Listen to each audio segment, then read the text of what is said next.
first club I played with was Bulleen United in the under 13s, and we were lucky enough to win a premiership in that first year. I then moved to Northbourne Methodist, where the family was quite well connected, and spent probably the next 6 or 7 years there with that club in Northbourne. At that time, Ray Smith was coaching down here at Camberwell. I was friendly with Ray and Tony Smith, with Bruce and Tony, who are Ray's brothers, and they suggested I come down and have a go in the seconds, which I did in 1977. Played my first game down at Frankston in the seconds, and I'd forgotten my mouth guard. I'll never forget rocking up there. I was lucky enough to kick a goal with my first kick, but I was pretty quiet for the rest of the day. Then 1978, playing again in the seconds. We had a much stronger team and a much better year, where we made the grand final. I remember my player that I was playing on, I was in the back pocket. I went down with cramp with about 2 minutes to go. My player picked up the ball as I'm lying on the ground and ran in and kicked the winning goal. 79, Graham Phillips had taken over as coach from Ray Smith, and Graham was a great supporter of mine, and Stevie Teakle, and there were a couple of other players that played in the seconds in 78 where he'd been coach, and he really promoted us and pushed us to go to the next level. So he was very supportive and put me in the back pocket in 79, where I was lucky enough to play in the first Premiership team for the club, which is a very special moment and something I'll never forget. 1980, we dropped back down, went into First Division, and I think we drew in the last game against Dandenong, and we needed to win that game to stay up. And we therefore dropped back down to Second Division. And in 1981, Leon Rice came in and took over as coach, and he was greatly respected by all of the players and was able to bring us all together, and we bounced back very quickly, very strongly, and won that premiership in 1981. 1982, we really hung on. I think we finished 9th that season, and that was probably my best year of football under Leon, where I managed to win the best and fairest. And 1983, we really consolidated. There were some new, very good players came in, and we had quite a good season. Over the Christmas of 82, 83, I'd travelled overseas and come back to Melbourne in March 83, and I was studying architecture at the time. And during the 83 season, there was a job advertised in Inside Football for architects and architectural draftsmen interested in playing Australian rules football in Sydney. The president of the North Shore Football Club was an architect, and I applied for the job. I got flown up to Sydney. It was a classic, beautiful Sydney day. The harbour was glistening, and they showed me around. They put me up in a house in Paddington, and I lived up there for the next 2 years. We played in the grand final in 84 and lost to East Sydney, and then beat Campbelltown in the Premiership for the Premiership in 1985. And then I decided I had to come back to Melbourne. Came back to Melbourne, and in that time Camberwell Football Club had really suffered greatly, and I still don't know the full reasoning, but in that time I was away, a lot of players left. A friend of mine was having a kick at East Malvern. He said, "I'll come down to East Malvern." I'd played a handful of games there and I wasn't enjoying it. And I could see the Cobras were struggling a bit, and I thought, well, if I'm not going to get paid at East Malvern, I may as well not get paid at Camberwell. So I came back down here under Spitz, who was doing a magnificent job under very difficult circumstances.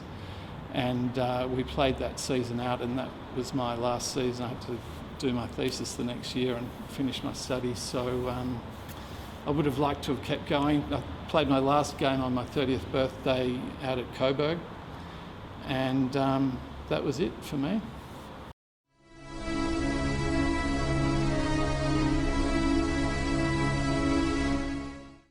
Look, as a footballer, I'd never call myself a champion. My junior football, I was always around the middle of the pack. When I came to Camberwell in 1978, Ray Smith, who was a psychologist, brought in a guy called Lee Sachs, I think his name was, who was a hypnotherapist. And I can remember he had all of us laid out on the floor in the change rooms downstairs here, and he hypnotised us.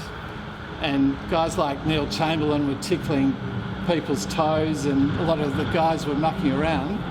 But it really worked for me, and Ray really helped me a lot with visualisation, and he really made me realise how much of the game was in the head.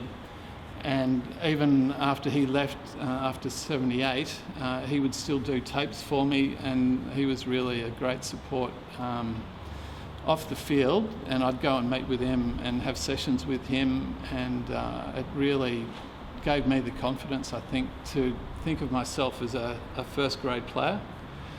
And then to ultimately win a best and fairest in First Division was something I'd never dreamed that I could do as a footballer. So, and having good coaches that support you, I suppose, helped. But on the ground, I was a back pocket player.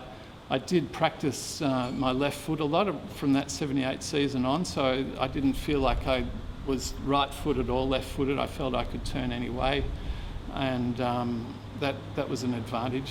Also, being in the back pocket in the VFA in those days with 16 men on the ground, we just had the lines that ran right across. You didn't have a square, so I used to just line up on the half-back line, and whether it was Bluey or Phil Nielsen, the ruckman would know I'd be out wide, and Rourke would be roving, and he could just shoot the ball out to me in that wide open space. And I know Mark Hipworth, who was also he was a store gift runner.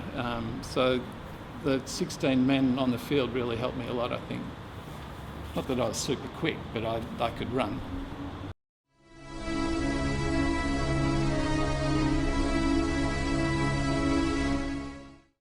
The Camberwell Football Club, to me, is just a really special part of my life, and it's really sad that there's not young men running around now with the red, white and blue Guernseys on. The number of friends that I made and the teamwork that we had, and they were successful years, and success breeds success, and a lot of fun along the way, a lot of happy memories. And I had a reunion last year in Sydney for the 1985 Premiership, and that club is still going, and very envious of that club maintaining the success that they've had. And it was just such a shame that Camberwell finished up in 1991.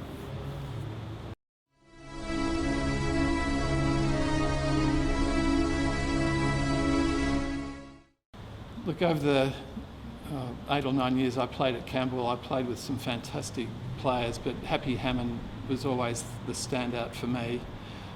Especially running down from the back line, you'd look up and see Happy leading at you, and my disposal wasn't always the best, but somehow or other he managed to take a mark over the top of someone, or dive, taking a slip catch to take a spectacular mark, and just so exciting to play with. There was also guys like Greg Spittle, who played at full back, just so reliable, and there was a lot of, it was pretty tough footy in those days, and just to have somebody like Greg or Ross Wright or Bluey Oliver, Neil Chamberlain, there was always a lot of support if anyone was there sniping at us. And I remember with Bari, the incident that happened here at Camberwell, the time he got rubbed out for hitting the umpire, it was because he jumped into remonstrate after a player had a go at me. So there was always a lot of support on the ground. We all worked together as a team, and such great memories of those days as a team.